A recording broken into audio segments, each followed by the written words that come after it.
Thanks for being here. Subscribe to Cheating Stories Best, so you don't miss new stories. Today we will hear the story of how even the closest of people can cause permanent injuries.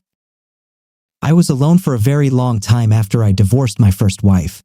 We didn't live together long, but we had a son who lived with me and her. Time passed, my son grew up, and having graduated with honors from school, he decided to go to study in England. He successfully applied and flew to another country. After we said goodbye to him at the airport, I called my friend Frank and invited him to the bar to celebrate. We took our seats at the bar in low chairs, and the bartender immediately served us, pouring us a shot of whiskey. "Well, Jake, here's to your son." Frank said a toast. "Yeah, he's a smart kid." "Why haven't you got your life together yet?" "I don't know, Frank. It was important to me to get my son back on his feet." "Well, he's on his own now." "Oh, look, they're at the edge of the counter. I think they're looking at us." He noticed two young women, also two of them sitting at the counter having a drink. I looked at them. Yes, they were cute, but I wasn't in a hurry to get involved with anyone. Frank called the bartender over and asked him to pour the girls a cocktail each. After they got their drinks and found out from the bartender who had treated them, they moved closer to us. Frank was more relaxed and immediately struck up a conversation with them. He had his pick of the busted blonde, and I was paired with the more demure brunette Grace. She even seemed prettier to me than Frank's date. Grace and I got to talking while the two of them went dancing after drinks, and she was good-natured and had a good sense of humor. She shared with me that she too had been divorced, although it hadn't happened as long ago as it had with me. As we continued to chat, it turned out that we had a lot of common interests. After the bar, I offered to walk her home, and she gladly agreed. "Why don't you come in for a cup of coffee?" she suggested when we were outside her house. "It must be late." I hesitated. "Let's do it another time." I didn't want it to be a one-night stand. I really liked Grace. I hadn't felt this way about a woman in a long time. I wanted to go out with her again. We exchanged phone numbers, and I invited her to meet me the next day at the park for a walk. She willingly agreed, and our meeting ended with a sweet kiss. We've been dating ever since. Frank and his blonde broke up the very next morning, and Grace and I plunged into a romantic relationship like high schoolers and soon decided to get married. I was glad about this course of events. I liked Grace, my son was doing well, Grace had moved in with me, and the house was much cozier with her arrival. The 3 years just flew by unnoticed. I was happy to be romantically involved with the woman I loved. Everything was going great. I got a promotion. My son called and said he could come home for a couple of months. They were renovating the campus for the summer break, and he wanted to come to visit us. "Yeah, plus I missed you, Dad. And I can't wait to meet my stepmom. You sound so much happier now." He was on the phone. "What about your practice? It's so important to you. I would not like you to interrupt your studies, although I miss you very, very much myself, son." "The practice is fine. Don't worry.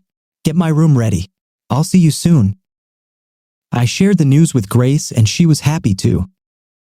"Oh, that's wonderful. You must really miss him. I don't have kids, but I know what you mean." "Thank you, Grace. I'd like to throw a party to celebrate his arrival. You can help me with that." "I would love to. I'd love to." I decided to have a party with my loved ones. I invited only Frank and his new girlfriend, and he helped me to stock up on food and drink. Grace started to decorate a little bit the living room where we were going to celebrate. She also prepared some homemade meals for his arrival. We ordered the rest from the restaurant. Daniel arrived on the afternoon flight, and I went to the airport to pick him up. Grace stayed home to finish the arrangements. There are few words to describe how happy I was to see him again. Even though I knew the study was very important to his future, I missed him so much. We arrived home just as everything was ready. "God, it's nice to be home again. If you only knew how much I miss being back home." My son said, "I can see it's gotten a lot cozier around here." Yes, Grace did that. There she is. "I'd like you to meet Grace." "Grace." I introduced her when she came out of the kitchen. "Grace, this is my son Daniel." "Nice to meet you." She offered her hand to her son to shake in greeting. He kissed her hand in return. "I too am very pleased to meet the one who made my father happy again." "Oh, I see that being in England has greatly transformed you." I complimented my son on his manners. "Yes, Papa. You're right. I have changed a little." Soon my friend arrived and we had a great evening celebrating my son's success. We didn't break up until after midnight. Daniel went straight to bed. Aside from the party, the flight also tired him out. Grace and I stayed up to clean up a bit. I decided to help her with the dirty dishes. Let's just put everything in the sink and clean up the rest tomorrow. You must be tired too. Not really. I can clean up today. You don't have to worry. Oh, Grace. Oh, thank you. You did a really good job. It's nothing. I'm glad you finally got to see your son. I know how important it is to you. I hugged her in gratitude, helped her a little more in the kitchen, and then went to bed myself. Grace was still downstairs. The next day, I started asking my son about his studies, how he was spending his time there, and if he had a girlfriend. He answered some questions right away, and some he was reluctant to answer. He said that his studies were going well. He was busy all the time in class and in practice. Sometimes he went out for a walk with his friends. Why are we always talking about me? Tell me, how did you decide to start a family again? He decided to change the subject. It just so happens that we met. Yeah, Grace is very nice, but you'll always be my favorite son. But I won't call her mom. He smiled. Oh, son, I'm so glad you finally flew in. I'm even glad your campus is getting renovated. Oh, Dad, I almost forgot. By the way, about that renovation, the administration is asking students to donate some money to help make the renovations even better. Yeah? How much do they want? Well, they're asking for $5,000 each. To be honest, I was surprised by this information. I did not think that the funds for repairs will be ripped off from the students. And the amount is not small. But my son was my favorite child and I spared nothing for him. I agreed to give him the necessary amount. Satisfied with my agreement, he decided to go for a walk. A month passed. My son and I spent days together, and in the evenings he went out to clubs so he wouldn't miss the opportunity to have fun with young people. I hoped he would meet a girl during that time because he said he wasn't in a serious relationship in England. Grace paid a lot of attention to her son, trying to be kind and caring. I was glad they became friends. It meant a lot to me. My son also wanted to visit his mother, but I told him that she had gotten together with someone almost after he left for England and had flown off to Italy with a new lover herself. This is so unexpected. She didn't even text me once. I didn't know what was the matter with her or how she was. My son was a little sad. That's all right. If she's happy, I'm happy for her. I just found out about it myself. I haven't spoken to her. You know, she made up her own mind. I encouraged my son, but I could see he was a little sad. He only had me now, and I wanted to give him care for both parents so he would feel satisfied. At work, I asked for a couple of weeks off, and the supervisor was responsive and understanding of my situation and graciously granted me time off. I invited my son to go fishing at a nearby lake, but he refused. He preferred to spend the day at home, and in the evenings he went for walks by himself. I tried to entertain him from my side as best I could. But I understood that he was old enough to have his own interests and hobbies. One afternoon, when I was home alone, the doorbell rang, and when I opened it, there was a delivery man standing on the doorstep. He was holding a small box, asking if Daniel Rin lived there. Yes, that's my son. There's a package for him. Is he home? No, he's not here right now. Then maybe you can get it for him. All right then. Then sign right here. The courier showed me the place where I had to sign. When I accepted the parcel, I decided to take it straight to my son's room. I turned the parcel in my hands and looked at it a few times during my journey. There was no return address on the parcel, only our address and my son's name. When I entered the room, I looked for a place to put the box. There was an empty space on the bedside table, so I went over and put the package down. The drawer of the bedside table was slightly pulled out and a piece of paper was sticking out of it. Unconsciously, I pulled it and filled it with curiosity to see what kind of document it was. On the piece of paper I pulled out was a notice about the expulsion of my son from the university where he studied. How could it be? I thought, but for what? And then why would he have turned in money for campus renovations? I knew there was something wrong here. I looked at the document again and saw that the date was long ago. I realized that my son had already been expelled a year after enrolling. But where was he then? Maybe he was in another school and he just did not want to tell me not to disturb me? A lot of questions immediately settled in my head. I intended to talk to my son as an adult. Even if he was at another university, I could understand that. But why was he so hesitant to tell me about it? I wanted to put the document back and open the drawer. There I saw a small paper bundle. Feeling a sharp inner excitement, I took out the bundle and opened it. There was a transparent bag of weed and some pills. It took my breath away from what I saw. Could it be that my son was using drugs? But how? I couldn't see anything on him. He looked like his usual self and he didn't complain about his well-being. What if he was dealing? I knew that if I asked him, he wouldn't tell me anything willingly. After putting everything back the way it was, I decided to follow my son in the future and find out what connected him to drugs. But on the first night, both he and my wife noticed my excitement. No, it's all right. It's just that you, son, are going away again soon, and I won't be able to see you again for a long time. Don't worry, Dad. Time will pass quickly. You'll see, before you know it, I'll be back again. Oh, son, I so hope everything will be all right. I was hoping I could follow him that night and find out what he was really up to, but that evening he stayed home. When I told him a package had been delivered, he thanked me and hurried to his room. I became terribly curious as to what was in the package. I sat for a few minutes, then decided to go to him. I hoped that I would abruptly open the door and casually see what he had received. But when I went to his door and tried to open it, the door was locked. I had no choice but to knock. Yes, Dad. What did you want? He opened the door after a minute. Since when do you lock yourself in? I'm entitled to my privacy. What did you want? Nothing in particular. I just wanted to ask if you'd like to have dinner and what you'd like. While I was asking, I tried to get a glimpse of that mysterious package, but I couldn't get anything. I don't care what you cook, that's what I'll have. I'm sorry, I need to be alone. He closed the door in front of me. Left with nothing, I went back to the living room. The next day, I saw that Daniel was going somewhere. I didn't ask him too many questions, just said good day. And when he left, I surreptitiously followed him. I followed him for a while, remaining unnoticed. After a few blocks, he went into one of the clubs that was still closed to the public, but he soon came out of there and drove on. Soon I saw that he had arrived at the hotel where Grace worked. I followed him, and after paying the concierge, I found out where my son was headed. He didn't tell me much, of course, but I learned that Daniel had come to see my wife. I asked where exactly she might be, and the concierge confessed which floor and which rooms she was supposed to be cleaning at the time.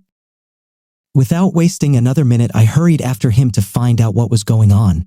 As I walked down the corridor, I listened to the doors near the designated rooms, and soon, behind one of the doors, I heard familiar voices. I did not knock and sharply kicked the door, causing it to swing open. I saw a picture that put me in a kind of shock. I saw my wife lying in bed with my son half naked. They both stared at me with surprise and fright. On the nightstand beside the bed, I noticed the same bundle that was in Daniel's room. Jake? What are you doing here? Grace asked, frightened, covering herself with the bedspread. Dad? What you're doing here? Asked son, also surprised. Now the family is gathered, so that's where my money is going. Are you into drugs? Dad, no, it's just to relax. I see you relaxing here. Jake, Grace tried to argue. Shut up, fool. How could you? He's like a son to you in age. Are you? Is this how you repay your father for his love and care? Daddy. Don't you dare. You're not my son anymore. I know you were expelled. Why didn't you come back then? Why didn't you say anything? All right then. Yeah, I got expelled. I joined a local gang there and got accepted. I had a good time there. Till I owed some money. You bastard. I went up to him and pulled him off the bed. I wanted to give him a proper beating, but I'd never laid a hand on my son before. Remembering how my father had beaten me as a child, I just couldn't hit my child even though he had betrayed me in the end. Grace, seeing my anger, wanted to run out of the room, but when she reached for her clothes, I wouldn't let her take her clothes and put her out in the hallway with no clothes on. Run, run. If I catch up with you, I'll kill you. I shouted. Grace was frightened and ran so naked she was seen by several of the tenants who peeked out into the hallway at the noise. I didn't care what they thought. I was once again disappointed in a woman's loyalty. Later, I kicked them both out of the house. I made my son go to the police and turn in his drug dealer, then put him in the hospital for drug treatment. Frank told me about Grace later, telling me that after that incident she was dishonorably discharged and left town. The fate of this fallen woman is unknown to me. What do you think of this story? I feel insanely sorry for the main character because he was betrayed by his own son and wife. It's terrible. And the next story will be about a woman who wanted to deceive her husband but did not know that he had a backup plan. I have always wanted to have my own production. In my perspective, I considered the production of furniture. I didn't have the money to create a successful business and I didn't try to get into loans. I decided to start with the simplest. I learned about the most popular options and tried to make something similar in my garage. After some time, I began to succeed not only in making high-quality things, but also in successfully selling them. At first, my customers were acquaintances who liked my products. I did not make a big markup in order to collect as many potential customers as possible who shared information about me with their acquaintances and relatives. I combined metal structures and wood in my creations. Reliable, simple, and stylish interior attributes were obtained. These were small volumes because I worked alone, investing a minimum of funds. Gradually, I increased the volume of my production. I tried not to waste the money I got. I bought new equipment with this money in order to expand my capabilities. When I was already sure of the minimum turnover, I already rented a larger room and hired several employees, thus increasing the turnover. I was passionate about my business. The thought warmed my soul that this was my own business which brings profit, albeit a small one. Unfortunately, there was almost no time left for my personal life. I worked hard to reach certain heights in my business. Yet my personal life was not completely hopeless. Once I was invited by my friend Simon to his birthday party. The celebration took place in a rented large house with a large terrace. Simon liked to take walks in a big way. There were quite a lot of people here, but one blue-eyed blonde caught my attention. Simon, tell me please, what kind of girl came to you for the holiday? You must be talking about Stacy. What, did you like the beauty? I was hoping you would meet her. She recently moved here and now she works with my wife. Simon replied with a smile. Yes, the girl is very interesting in appearance. I quickly answered. Well, so what are you losing? Come and meet. Simon, you know that I'm not very good at getting to know each other. If I have a convenient moment, then I'll get to know each other. You will walk alone until old age. Stacy, can you come over here? I want to introduce you to my friend. Simon said and beckoned to Stacy. Meet my friend, Billy. A very hard-working person. I've known him since school. He's a flink guy. He always keeps his word. A real prince, only without a horse. Simon jokingly introduced me. Simon likes to talk a lot. Your name is Stacy. Did I hear you right? Embarrassed, I turned to the girl. Yes, exactly. Nice to meet you, Billy. Stacy looked at me with a smile. I don't know how I did it myself, but Stacy was surprisingly easy to communicate with. She was a truly extraordinary girl who I liked more and more with every new minute. I literally drowned in her big blue eyes. But we didn't get to talk for a long time. Stacy, did something happen? I asked anxiously, seeing Stacy's worried look. I urgently need to go home. My father is not well and no one is around. I tried to call a taxi, but no one wants to take an order here or they offer to wait a very long time. And everyone here is already drunk. No one can take me home. So I don't know what to do. Stacy, don't worry. I came by car. I can give you a ride. I'm not a big fan of alcohol, so I'm sober today. So give you a ride? Billy, you're just incredibly helped me out. Stacy answered briskly. We quickly got into the car and drove to Stacy's house.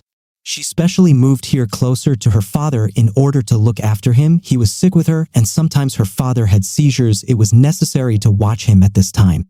Everything was fine with my father. Billy, I am very grateful to you. We just met today and you have already helped me a lot. It's all nonsense, Stacy. Contact.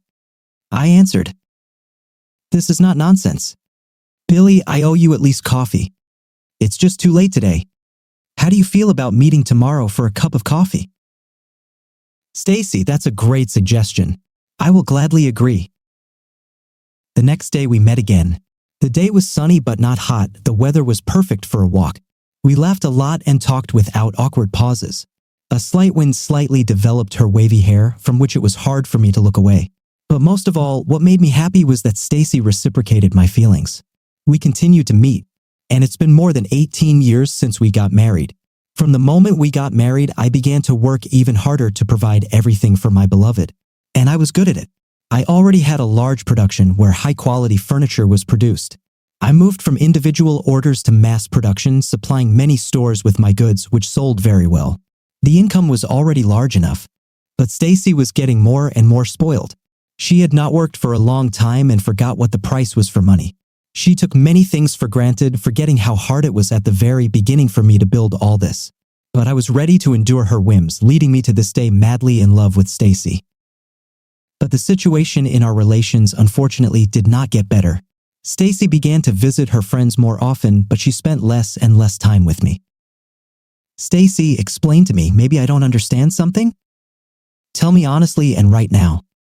Have you got someone else? With a serious look and an alarmed voice, I asked my wife. Honey, what's wrong with you? Why are you asking such stupid questions?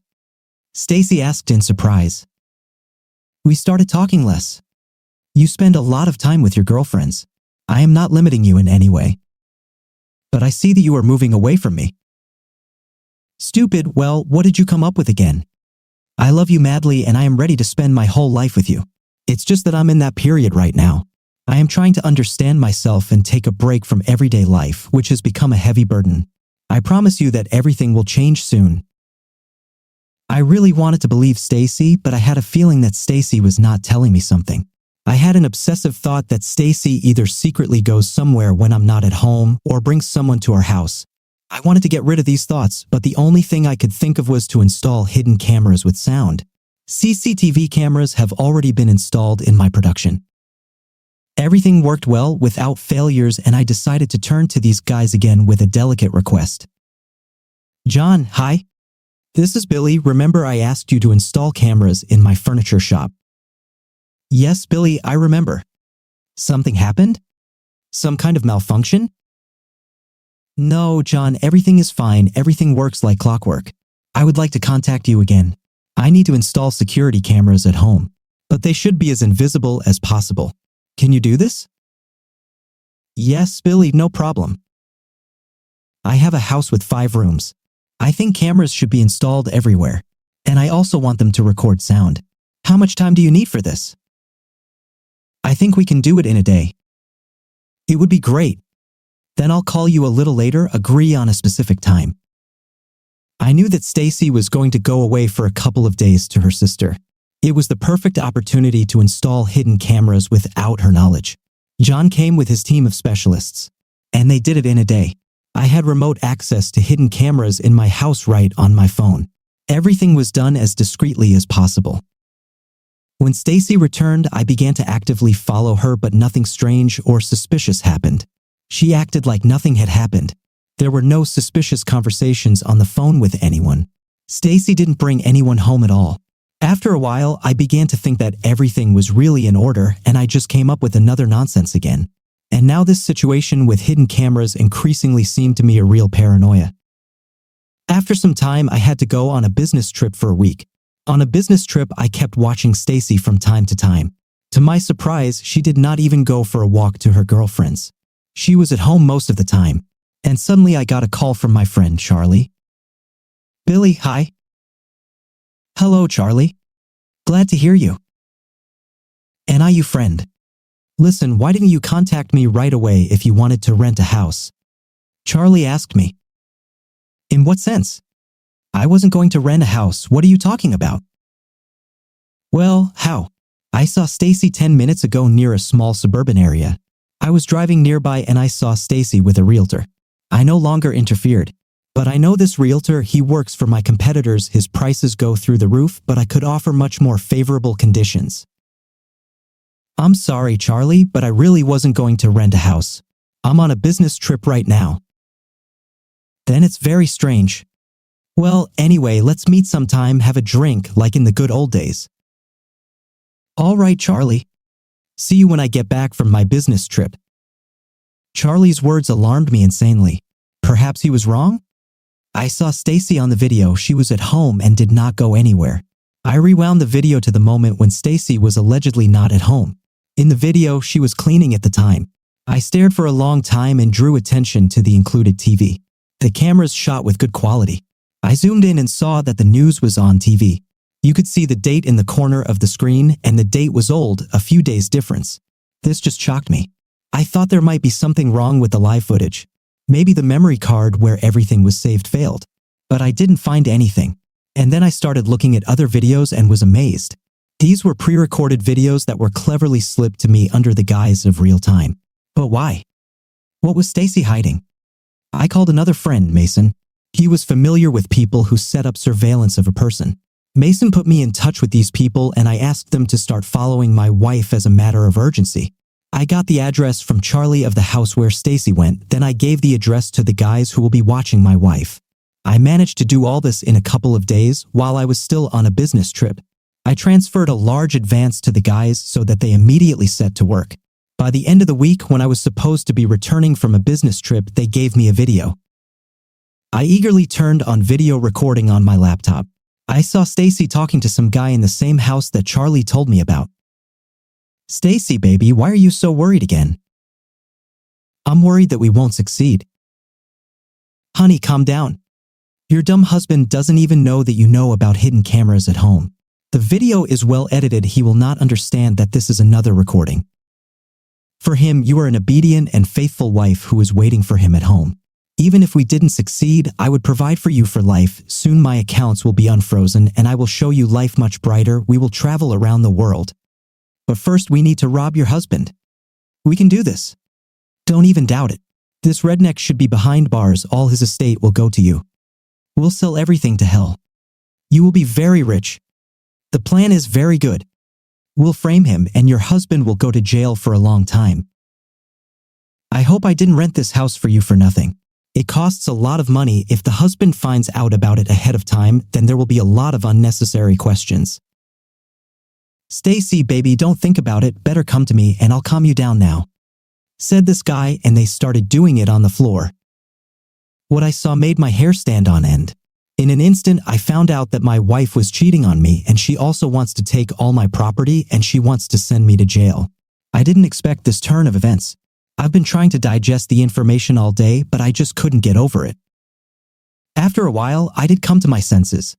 All the most tender feelings that I felt for Stacy turned into hatred and anger. I wanted revenge. I also got one interesting piece of information about the asshole slept with my wife. But more on that later. I called Stacy and, holding back my emotions, said that I still needed to stay on a business trip for a few more days. I quickly packed up and drove home. When I was already in my hometown, I called the guys I hired to look after my wife. They confirmed that Stacy was in the rented house at that time. I took the bat, got into the car, and drove up to this house. The door was locked. I kicked it open and went inside. "What the heck?" shouted the assholes. "Get it," I shouted and loaded this bastard in the teeth with a bat. "Honey, calm down. I'll explain everything to you." Stacy tried to justify herself in hysterics. "What are you going to explain to me? How did you want to set me up? How did you sleep behind my back with this crook? Was it not enough for you that I offered you? You're a venal bastard that's not even worth a piece of dirt on my shoe." "Yes, even so. I found a real man who will not blame me and will give me everything I want. I'll sue half of your property." "You stupid bitch. Did you fall for his sweet talk about wealth?" "Yes, he is an ordinary swindler who has not a penny for his soul. He'd just sleep with you, then he would dump you and throw you away like a used Protect." I answered with a laugh and threw a bunch of documents on which this bastard was wanted because of fraud. Stacy examined the documents in horror and looked at her lover, who was picking up his teeth from the floor. "You can't look at him. Everything is over. Oh yes, I have evidence of your conspiracy against me. So you won't get well either, you stupid scum. I'm filing for divorce. Suffer the rest of your miserable life," I said and left the house. At that moment, patrol cars were already approaching here, which arrested these assholes. Soon, Stacy and her unfortunate lover were both behind bars. There was more than enough evidence for their guilt. I returned to my usual life, my revenge was successful, and now I could omit the past forever. Friends, write how you like our stories in the comments. Until new meetings.